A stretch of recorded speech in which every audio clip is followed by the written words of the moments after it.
baritone Dixon plastic, tunable, G whistle. So this whistle is in the key G. Nice, the holes are small enough, easy to cover, easy to fill, and nice lovely tone out of them.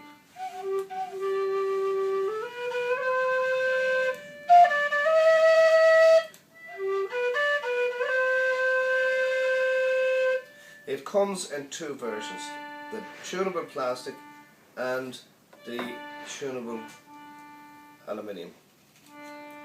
Tune these up first. Just pull it, flatten it out there, pull it out slightly, just flatten it into key.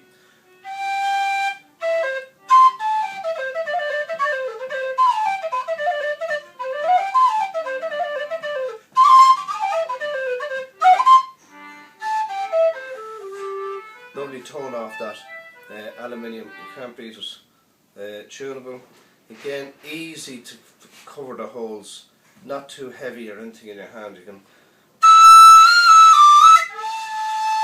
play all the tunes you ever wanted that you may not have been able to play on the low D.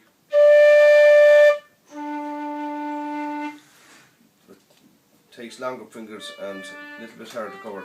This would be ideal for a younger person, as well as the professional musician who wants to have a G whistle in their bag.